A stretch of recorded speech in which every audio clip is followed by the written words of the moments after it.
Nous abordons aujourd'hui l'espérance qui produit la persévérance.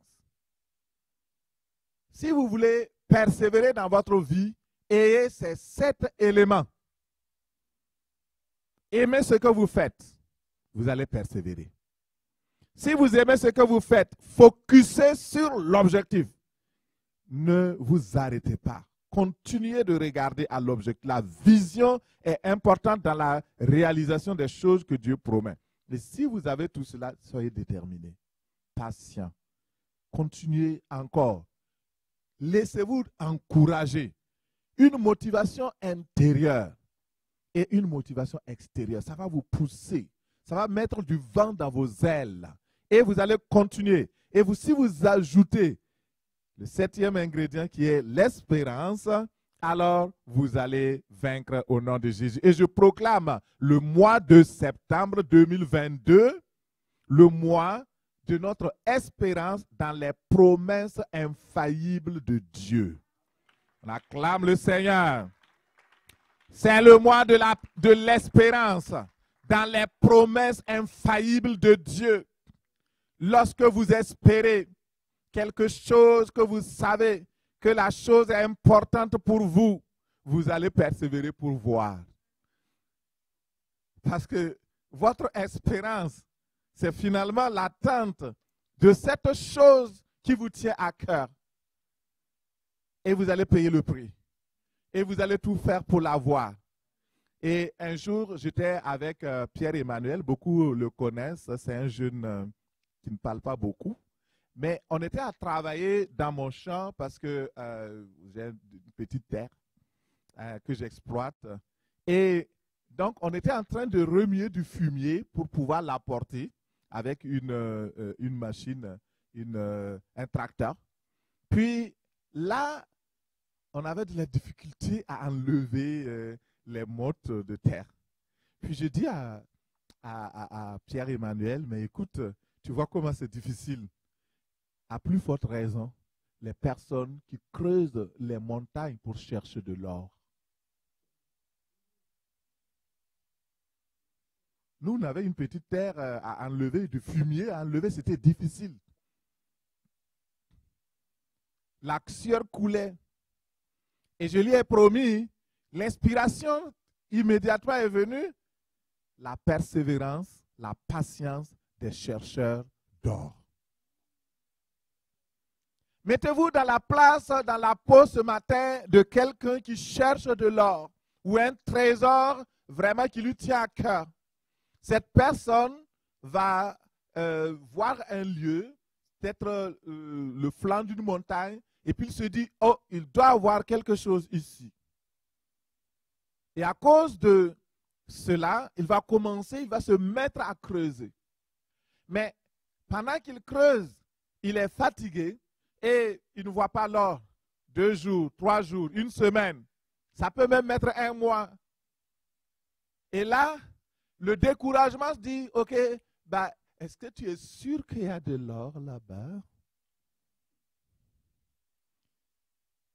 Est-ce que c'est vrai que ton trésor, il est enfoui ici?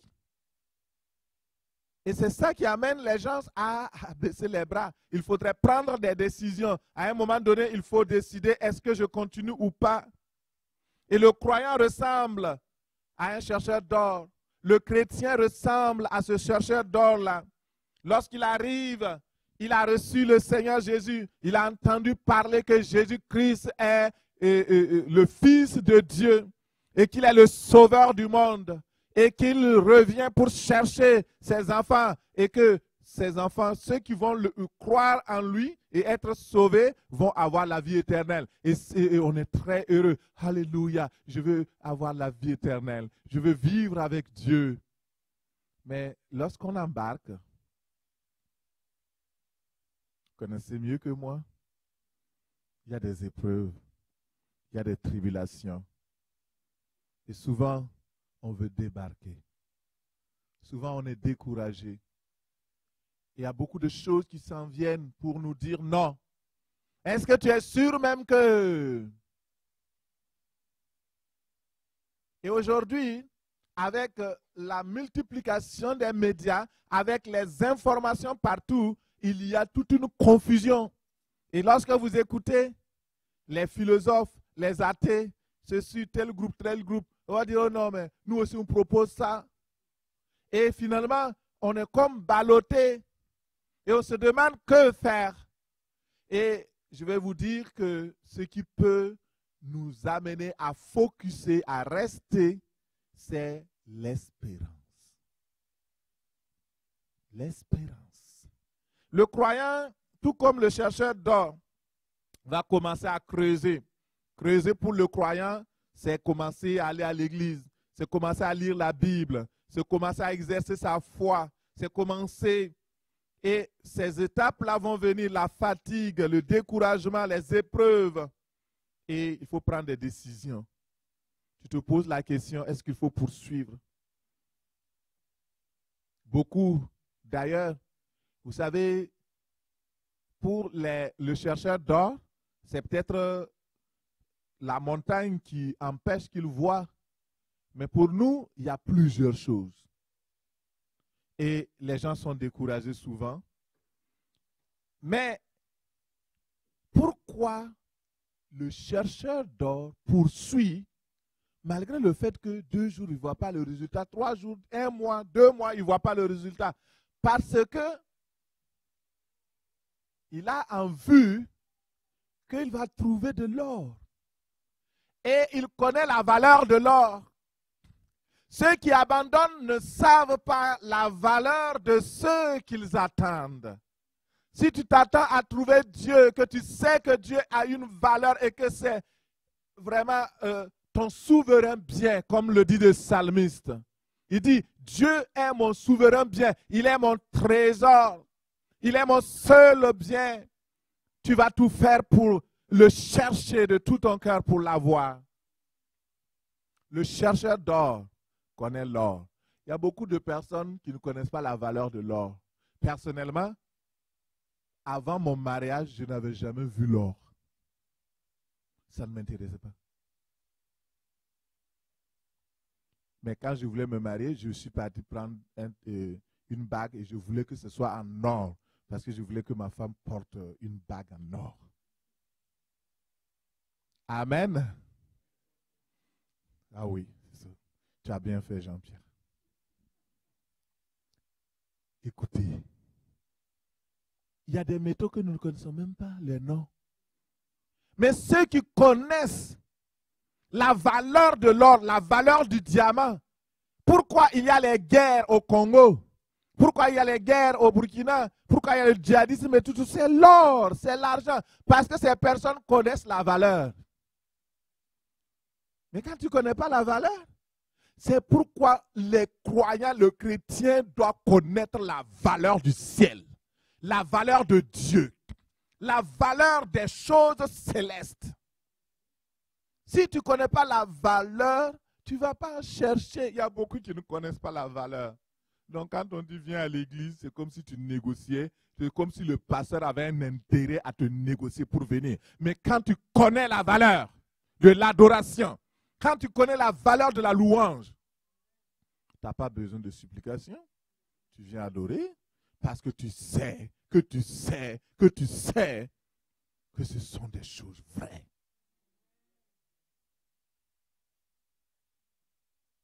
C'est pourquoi le Seigneur m'a dit, parle au peuple de Dieu et redonne-leur de l'espérance. Parce que sans l'espérance, on ne peut rien faire. La foi sans espérance est inutile et inutilisable. Même dans la foi, il y a d'espérance. La foi, c'est quoi? Une ferme assurance des choses qu'on espère.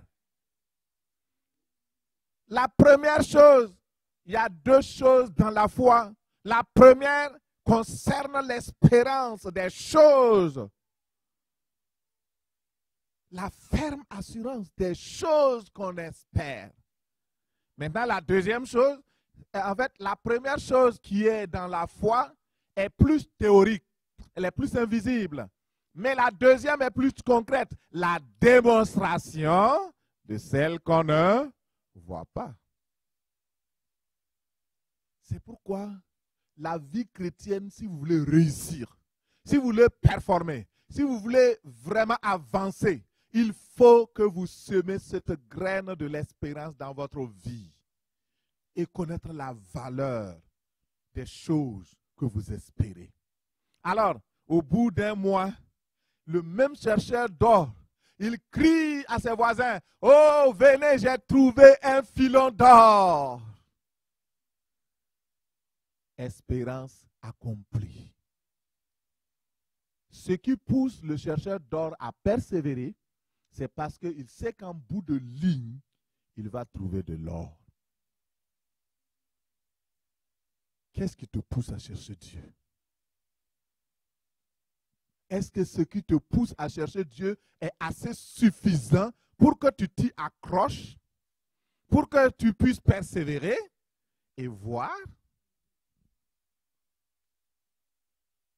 Si ta motivation est juste pour les choses matérielles, il y a beaucoup qui viennent maintenant dans les églises parce qu'ils ont appris que quand tu viens, le pasteur va prier, tu vas devenir riche. Ils viennent maintenant à l'église. Alléluia. Mais ils se font cacher.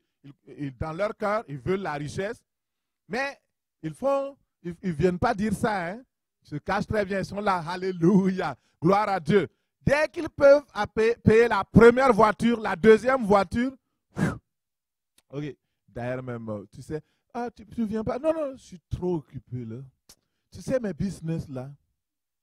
Ben, si c'est l'argent que vous voulez, je vous envoie ça, mais écoutez, moi, venir à l'église, là, c'est pas mon truc, quoi. C'est pas mon genre.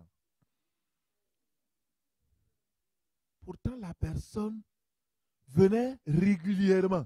Et dès qu'il a attrapé le petit morceau, alors, il se dit, mais j'ai tout gagné. Il n'a rien gagné. Parce que l'espérance est plus que ça. Alléluia. Merci Seigneur. Alors, voilà une introduction que je voulais amener. Nous allons maintenant aller dans la pratique, dans la Bible. La persévérance amène le chercheur à espérer. L'espérance nourrit la persévérance et la persévérance nourrit également donc l'espérance. Et la foi, c'est comme quelque chose qui va nous combler par rapport aux choses présentes. Mais l'espérance va aller plus loin dans le futur. L'espérance nous donne la fin des choses que Dieu a promises. Et cette fin donc, va nous pousser à chercher Dieu encore plus. Et parce que c'est nécessaire, parce que plus nous avançons dans la vie, plus nous avons besoin de persévérance. Et plus nous persévérons, plus l'espérance augmente parce que nous sommes proches du but. L'espérance nous maintient dans cette perspective-là. Et ce matin, je voudrais interpeller quelqu'un. Et regardons dans Acte 3. Regardons dans Acte 3.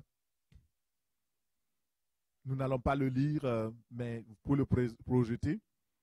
Dans Acte 3, la Bible raconte l'histoire d'un homme qui était paralysé, il était infirme et depuis sa naissance. Et ses parents l'amenaient chaque jour à la porte de la bienvenue, qu'on appelle la porte la belle, et pour qu'il puisse demander l'aumône. Et chaque fois, on l'amenait. Et lorsqu'il y avait un culte, lorsqu'il y avait une réunion, les gens venaient, ils mettaient des pièces. Et un jour, il y a Pierre et Jacques qui arrivent là. Puis, ils passent, ils regardent, ils voient un homme qui est là, et cet homme leur demande l'aumône. Si c'est ici, on va dire, t'as pas une pièce pour moi?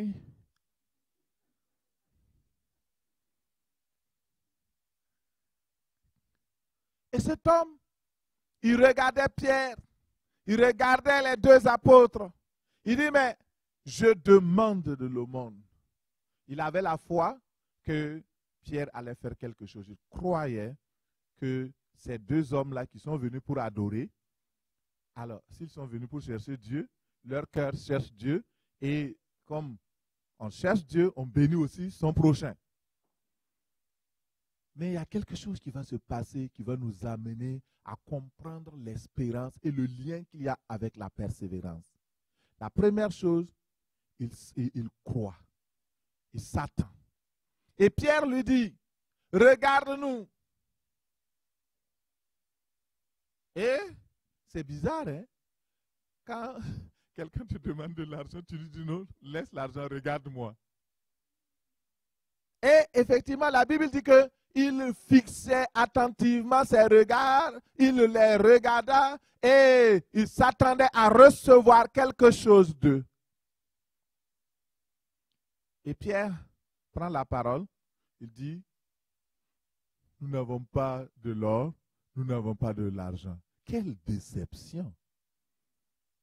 Il devait se dire, mais vous avez, j'ai tellement espéré, je voyais que vous êtes bien habillés aujourd'hui. J'étais dans une église, dans une autre ville.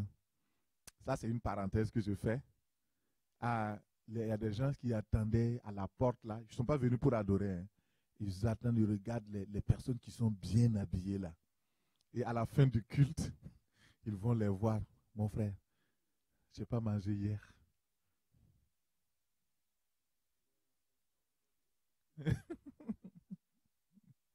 Bon, j'ai fermé la parenthèse. Heureusement, Dieu a pourvu. Nous bénissons le Seigneur. Personne ne mourra de faim dans la maison de Dieu. Et cet homme, il regarde. On lui dit, je n'ai pas de l'argent, je n'ai pas de l'or. Mais il ajoute rapidement, mais ce que j'ai est plus que de l'or. Ce que j'ai, c'est plus que de l'argent. Et ce que j'ai, je te le donne. Au nom de Jésus, lève-toi et marche. Vous savez, Dieu est tellement bon. Vous pouvez avoir une petite espérance, mais Dieu a une grande espérance pour vous. Ne vous limitez pas. Ne restez pas à une petite espérance parce que vous n'êtes pas petit. Vous avez de la valeur. C'est parce que vous ne connaissez même pas votre propre valeur que vous n'avez pas dit Amen. Dis Amen. Tu as de la valeur. Dis à la personne à côté de toi, tu as de la valeur. Tu vaux plus que l'or.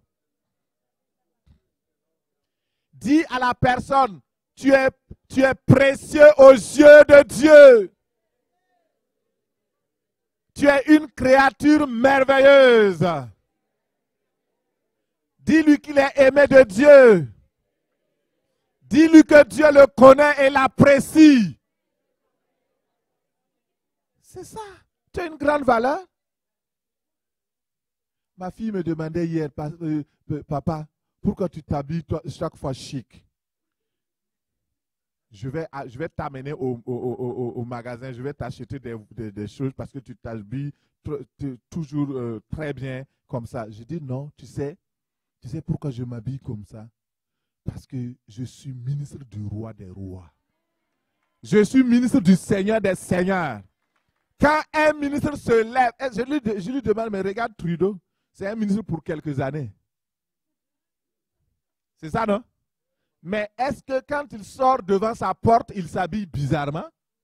Vous avez vu Trudeau en culotte? On va le chasser? Oui ou non? Éthiquement, ça ne passe pas.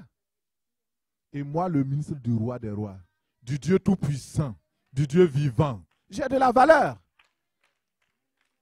Alléluia. Il y a une grande espérance pour ta vie. Et cet homme qui était là paralysé, il avait perdu tout espoir. Il avait perdu de l'espérance. Il venait chaque fois, il s'asseyait, il était là, il ne pouvait même pas rentrer dans le temple. Parce qu'à l'époque, si tu avais donc une infirmité, tu ne peux pas rentrer dans le temple. Mais Dieu avait réservé quelque chose de vraiment de magnifique pour lui. Il va faire au-delà de son espérance. Il espérait de l'argent.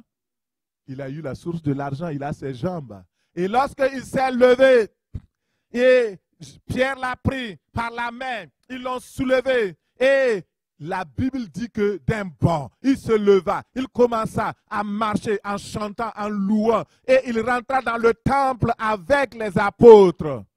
Quelle grâce!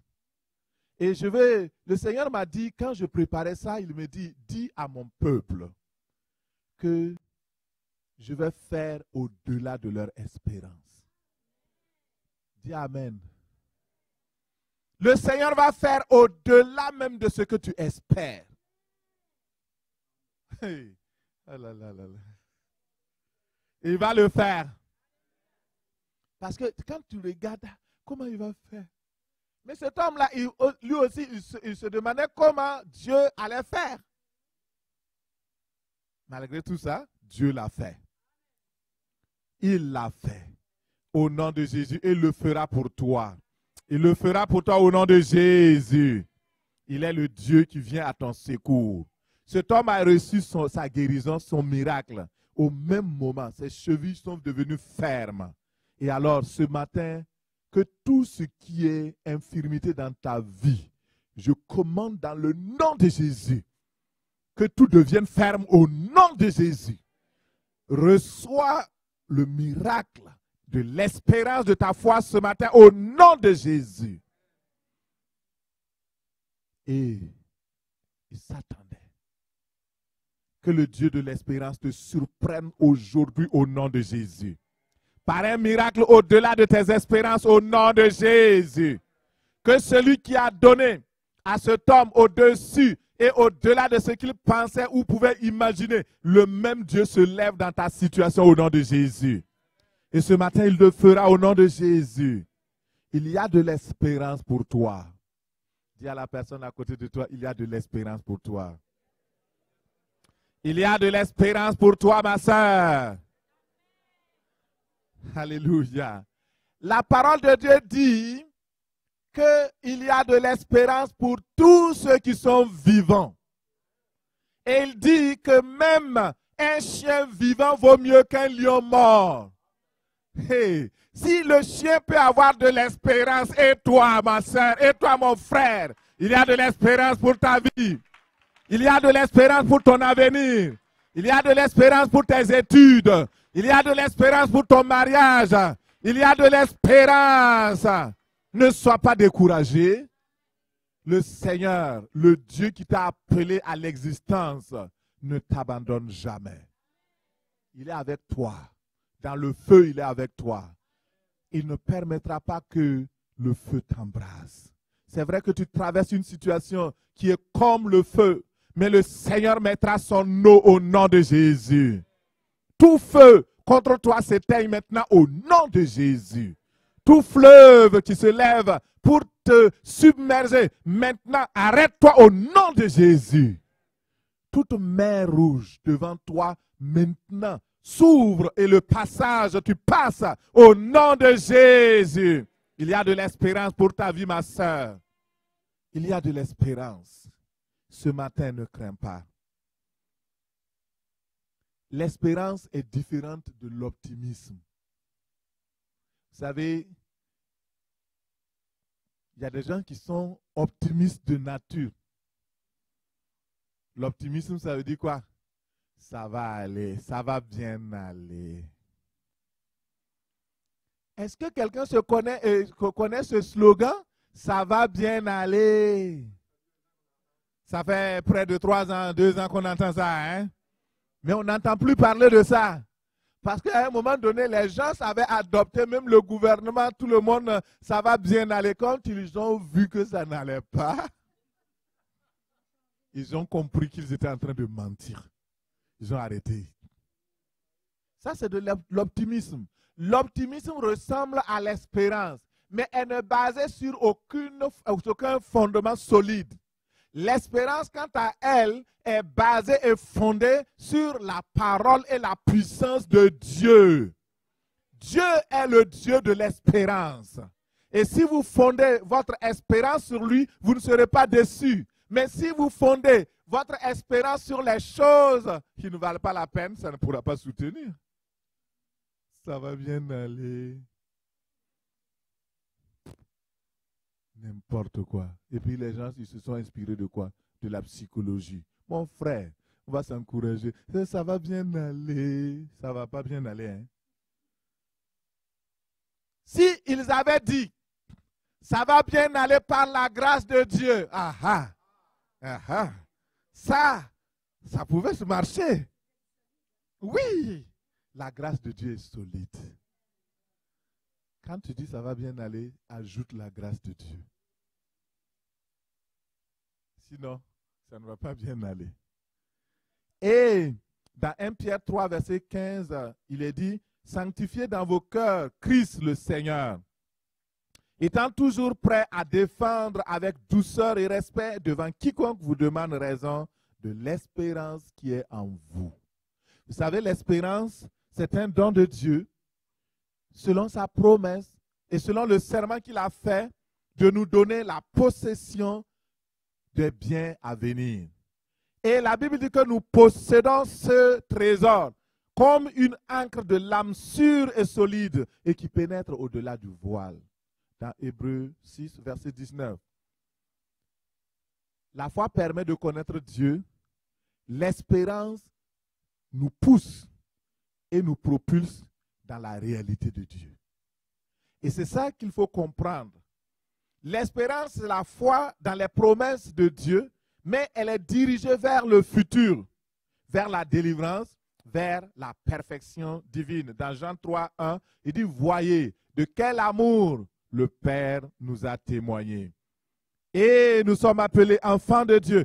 Et nous le sommes. Si le monde ne le connaît pas, c'est qu'il ne l'a pas connu. Bien-aimés, nous sommes maintenant enfants de Dieu. Et ce que nous serons n'a pas encore été manifesté, mais nous savons que lorsque cela sera manifesté, nous serons semblables à lui parce que nous le verrons tel qu'il est.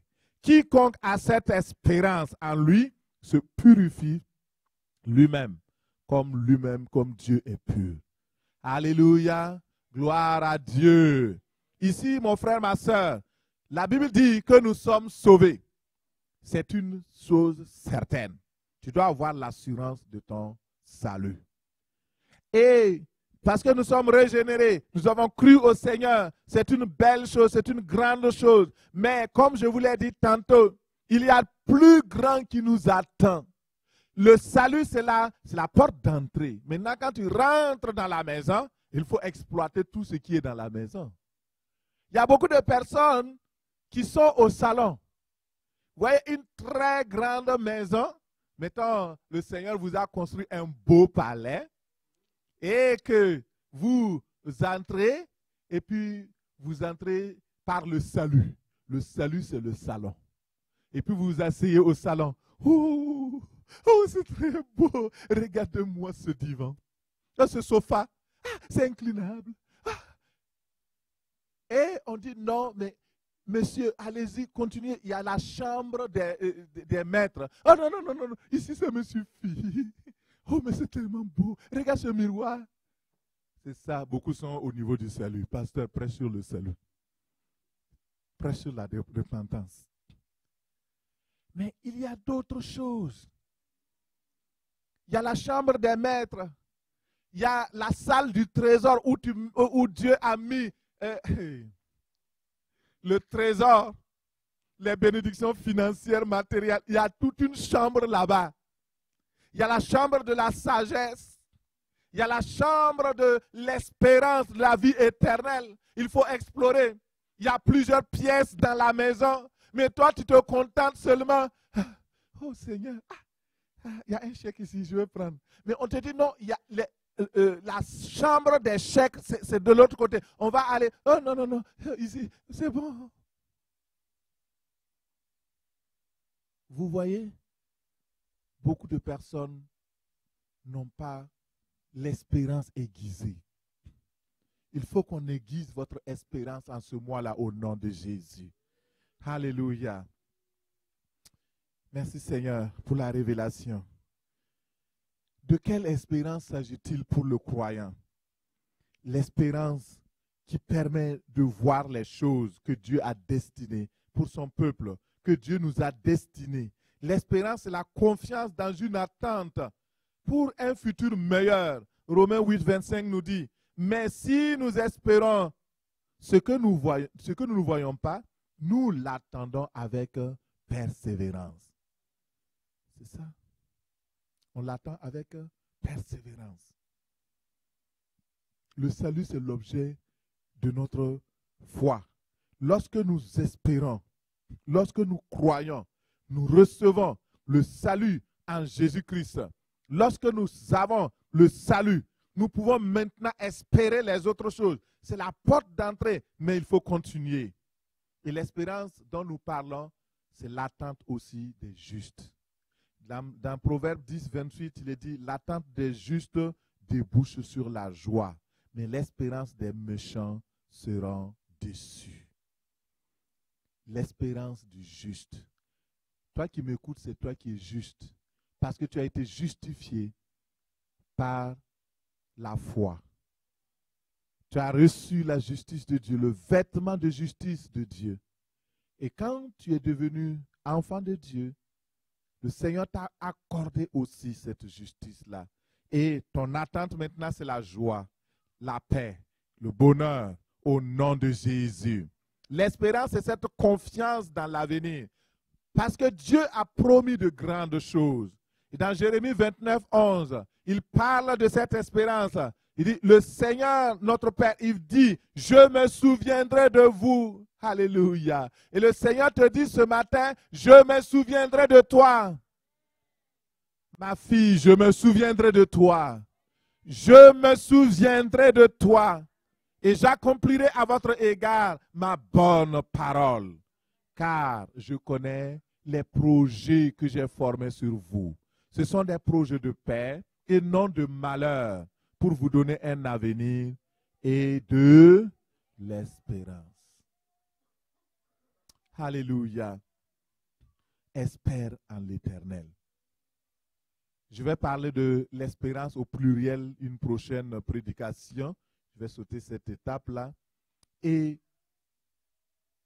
je vais aborder les promesses infaillibles de Dieu. Vous savez, l'espérance est fondée sur la parole de Dieu et sur les promesses infaillibles de Dieu. Je vais prendre juste quelques minutes et puis nous allons prier. Dans le psaume 130, verset 5, c'est David qui parle. Il dit, j'espère en l'Éternel, mon âme espère et j'attends sa promesse. Mon âme compte sur le Seigneur, plus que les gardes ne comptent sur le matin. Que les gardes ne comptent sur le matin. Israël, mets ton espoir en l'Éternel. Car la miséricorde est auprès de l'Éternel et la rédemption est auprès de lui en abondance. Amen. David avait compris le message de l'espérance.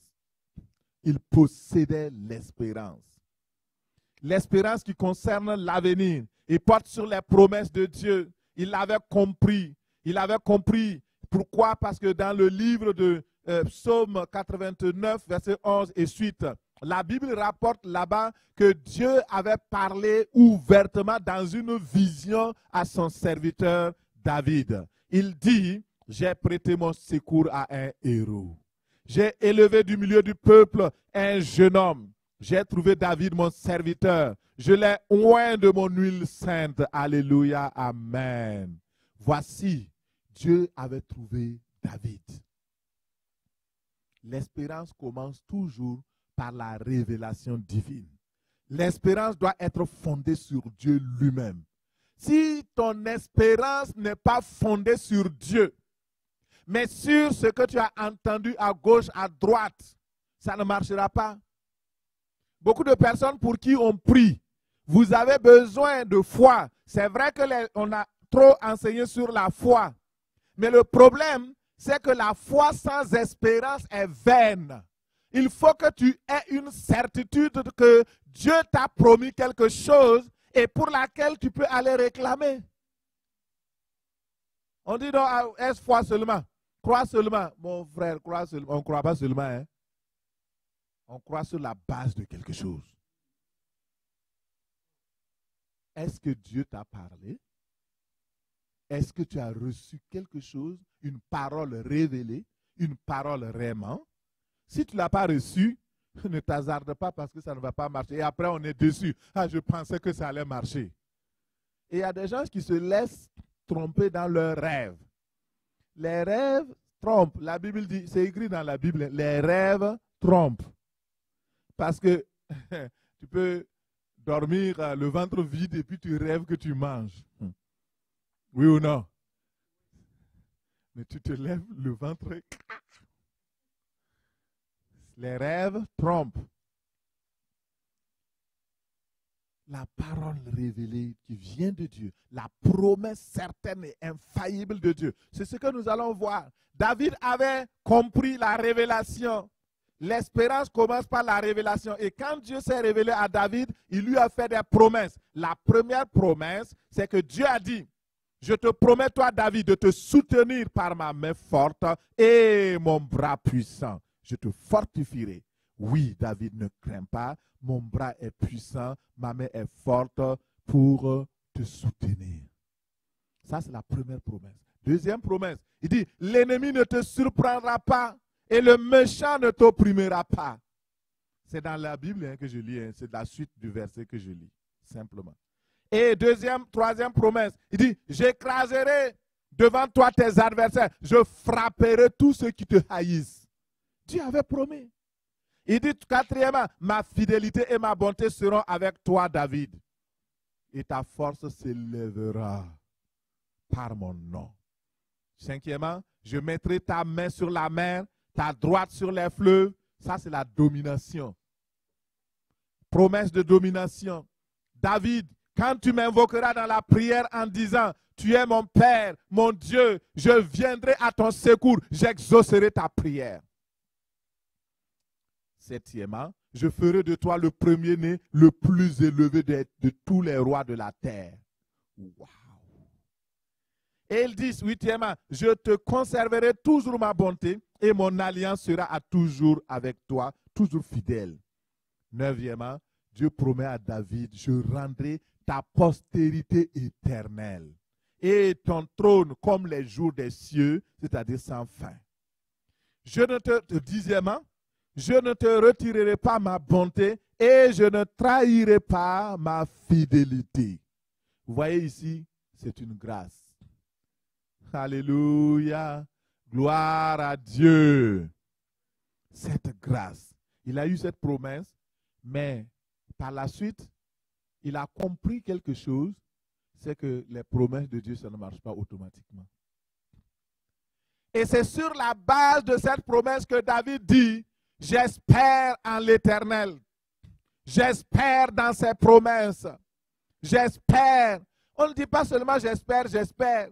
Oh non, l'espérance vient, oh viens, espère. Non, on espère sur la base de promesses de Dieu. Et si tu veux avoir les promesses de Dieu, les promesses sont déjà pour tout le monde écrites dans la Bible. Mais tout ne te concerne pas. Il faut demander à Dieu, c'est quoi qui me revient, qui est mon lot. Parce qu'il y a plus de 33 000 promesses dans la Bible. Tu ne veux pas dire que tu vas avoir tous ces 33 000 promesses-là. Il y a certains, ça concerne ton voisin. Ça concerne ta voisine. Ça concerne ton frère ou ta soeur. Mais pour toi, il faut que tu puisses l'avoir aussi. Pour conclure cette promesse, Dieu a fait une alliance avec David en jurant dans sa sainteté. Il dit, je ne changerai pas ce qui est sorti de mes lèvres. Et l'Éternel a pris comme témoin le ciel. Il dit, tant que le ciel existera, je suis le témoin fidèle. J'accomplirai ma parole dans la vie de mon serviteur. Mais à un moment donné, David regarde. Les situations sont contraires. Les difficultés sont là. Son propre fils veut le détrôner. Et le peuple se rebelle à gauche, à droite. C'est vrai qu'il a eu des victoires, mais il y a aussi des défaites. Et il se demande, est-ce que la promesse de Dieu tient toujours? C'est ça. Quand la promesse tardait, les circonstances contraires sont venues. Le découragement aussi est venu. Mais David ne s'est pas laissé. Il a dit, j'ordonne à mon âme de toujours espérer en l'Éternel. Ma soeur, le secret c'est ça. Ça ne veut pas dire qu'il n'y a pas de problème. mais ordonne à ton âme, espère en l'Éternel. Espère en lui. Par-dessus tout, espère en lui. Comme Abraham. La Bible dit que Abraham espéra contre toute espérance. Ça veut dire quoi? Même quand tout était, comme les gens diraient aujourd'hui, totalement chaotique, il persévérait. Il s'est dit, mais bon, de toute façon, la promesse de Dieu est vraie. Je ne vais pas reculer. Je vais avancer. Et dans la suite du passage du psaume 89, on voit David se plaindre. Il dit, où sont tes promesses? Je suis découragé. Mais Dieu dit, non, persévère. Continue à espérer. Et je ne sais pas ce matin ce que tu vis présentement comme situation. Mais je sais une chose, c'est que le Dieu de la persévérance est ici. Et il te donne la force de persévérer. Même si tu vois qu'il y a un grand fossé entre les promesses de Dieu et ce que tu as réellement, ne te décourage pas. Continue, persévère. Et le Seigneur m'a envoyé ce matin pour te dire simplement, persévère. Espère en lui. N'abandonne pas. N'abandonne pas. Les promesses de Dieu sont infaillibles. Et pour vous prouver cela, j'ai pris quelques versets que je vais lire et puis nous allons prier. Alors, Dieu a accompli les promesses qu'il avait faites à David, son serviteur. Et aucune promesse n'est restée sans accomplissement. La première chose, dans 1 Chronique 29, 26, on dit, David, fils d'Isaïe, régna sur tout Israël. Ici, nous voyons régner sur tout Israël. Il a été roi de tout Israël, malgré et contre tout. Et ça, c'est important. Il régna 40 ans à Hébron, il régna 7 ans à Jérusalem, il régna 33 ans, et en tout 40 ans, il mourut dans une heureuse vieillesse, rassasié de jours, de richesse et de gloire. Dis Amen. Pourquoi? Parce que Dieu a promis et il espérait dans les promesses de Dieu. Il n'espérait pas en vain. Il espérait sur une base. Il espérait sur la base de la parole qui a été révélée. Et Dieu a accompli les promesses concernant sa destinée et sa postérité. Dans 1 Roi 8, 14, nous voyons. Puis le roi Salomon se retourna et bénit toute l'assemblée d'Israël qui se tenait debout. Il dit, loué soit l'Éternel, le Dieu d'Israël, qui, de sa propre bouche, a parlé à mon père David et qui a agi pour accomplir la promesse qu'il lui a faite. Amen. Toutes les promesses faites concernant David, vous vérifiez, il y a 10 promesses. Les 10 points du serment, les 10 points de l'alliance davidique, toutes ont été accomplies. Et nous voyons ici, Dieu avait promis que sa postérité régnera et que sa postérité régnera éternellement. Vous savez que Jésus-Christ est né de la postérité de David. Et David a une grande place dans l'avenir, dans le monde qui s'en vient, dans le réveil qui s'en vient. David a une grande place. Alléluia. Dieu n'a pas failli à ses promesses. Et s'il l'a fait pour David, il le fera aussi pour toi. Pourquoi devons-nous espérer en Dieu? Parce que Dieu est une source sûre. Dieu n'est pas une source trompeuse. Souvent, notre espérance prend un coup à cause des situations difficiles, les maladies, la misère. Et tu te poses la question, pourquoi je dois poursuivre? Malgré les prophéties que j'ai eues, rien ne change dans ma vie. Malgré tout ce qu'on a dit, rien ne change dans ma vie. Mais le Seigneur dit, attends-toi à moi. Ne te décourage pas. Je suis une source sûre.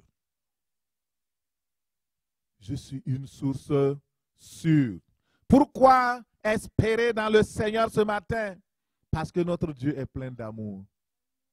Alléluia. C'est un Dieu de bonté et de compassion. Dans Matthieu 7, 11, il dit, si vous, mauvais que vous êtes, vous savez donner de bonnes choses à vos enfants, votre Père céleste, en qui vous espérez, ne vous donnera pas toutes choses. Dieu est amour. Et ce matin, il t'aime. Et dans Lamentation 3, 25, il dit, l'Éternel a de la bonté pour tous ceux qui espèrent en lui, pour tous ceux qui comptent sur lui. L'Éternel a de la bonté pour toi, ma soeur.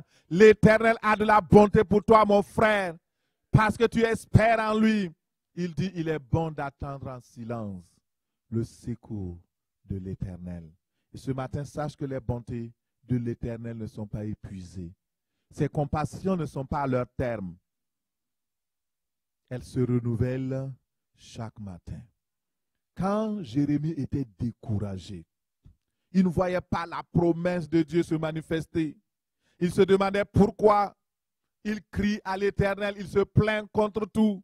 Mais il dit, voici ce que je repasserai dans mon cœur et ce qui me donnera de l'espérance. Repasse ces éléments-là dans ton cœur ce matin. Les bontés de l'Éternel ne sont pas épuisées. Ses compassions ne sont pas à leur terme. Chaque jour, elles se renouvellent. Chaque matin, l'Éternel a de la bonté pour tous ceux qui espèrent en lui. Il est bon d'attendre en silence le secours de l'Éternel.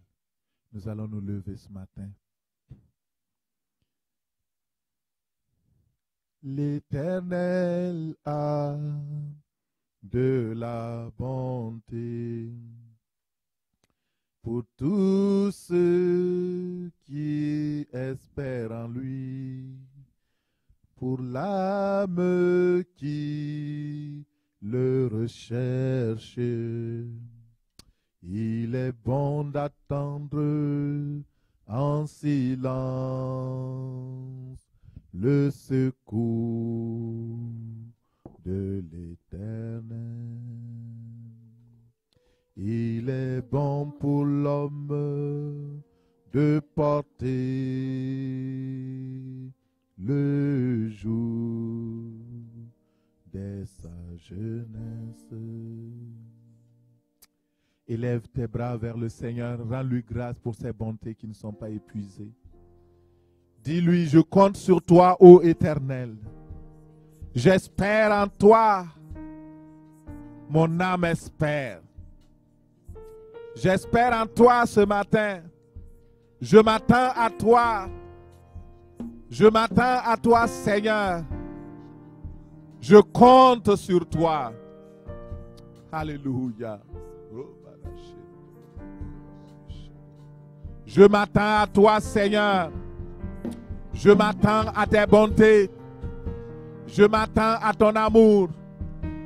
Je m'attends à toi.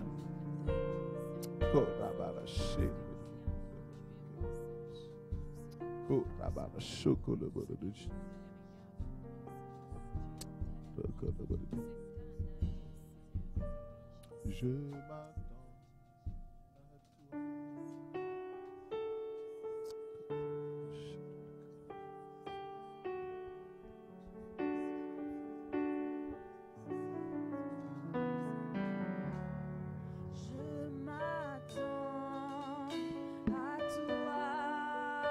Je m'attends à toi, Seigneur. Je m'attends à toi. Je m'attends à toi, Seigneur. Je m'attends à toi. Seigneur, je m'attends à toi. Je m'attends à toi. Je m'attends à toi. Je m'attends à toi, Seigneur. Je m'attends à toi, Seigneur. Je m'attends à toi. Je m'attends à toi. J'ai confiance en toi. en toi. J'ai confiance en toi, Seigneur. J'ai confiance en toi. J'ai confiance dans ta bonté. J'ai confiance En toi, Seigneur, j'ai confiance en toi. Alléluia. Ce matin, dis au Seigneur, tu es mon espérance. Tu es mon espérance. J'espère en toi de toute mon âme. Je m'attends à tes promesses. Je m'attends à toi. Affermis-moi dans l'espérance. Parle au Seigneur, dis-lui, je m'attends à toi. Alléluia. Seigneur, je m'attends à toi. Je m'attends à tes promesses. Je compte sur toi, Seigneur. Tu es mon espérance. Oh, je m'attends à toi, Seigneur. Merci. Alléluia. Gloire à toi, Seigneur. Merci, Seigneur. Au nom de Jésus. Alléluia. Tu vas demander pardon au Seigneur parce que à cause du découragement, tu avais même, ton espérance avait pris un coup. Dis au Seigneur, pardonne-moi pour avoir baissé les bras. Et donne-moi la grâce en ce jour de reprendre espoir. Parce que ta parole dit que pour tous ceux qui sont vivants, il y a de l'espoir. Je suis vivant aujourd'hui, il y a de l'espoir pour moi. Il y a de l'espoir pour ma famille. Prie et parle au Seigneur. Seigneur, il y a de l'espoir pour moi. Oh Seigneur, tu as promis que tous ceux qui sont vivants, il y a encore de l'espoir. Il y a encore de l'espérance. Oh Seigneur, parce que je suis vivant, il y a de l'espérance pour moi. Je sais qu'il y a de l'espérance pour mes enfants. Il y a de l'espérance pour mon épouse. Il y a de l'espérance pour ma famille. Il y a de l'espérance pour ton église. Il y a de l'espérance, Seigneur. Je crois en ton espérance. Je crois en ton espérance. Je crois en toi, Seigneur. Alléluia. Alléluia. Merci, Seigneur. Oh.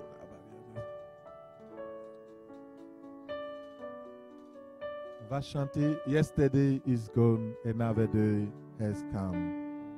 Alléluia. Tu vas le chanter comme une prière, une confession.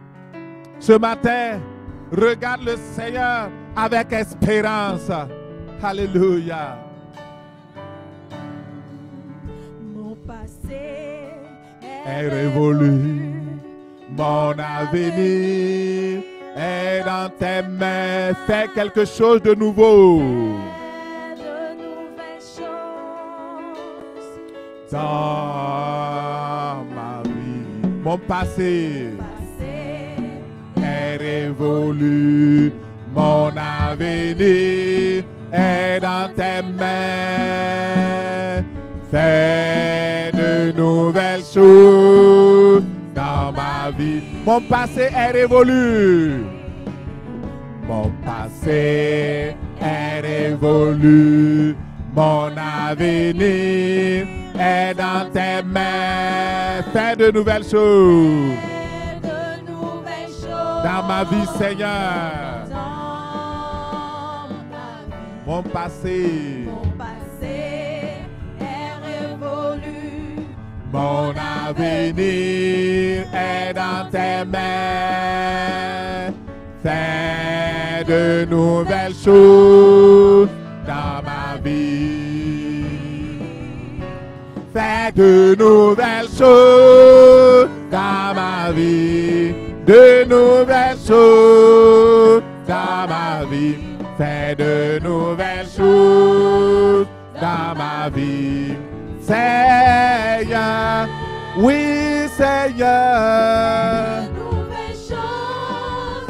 dans ma vie, de nouvelles choses dans ma vie. Fais de nouvelles choses dans ma vie.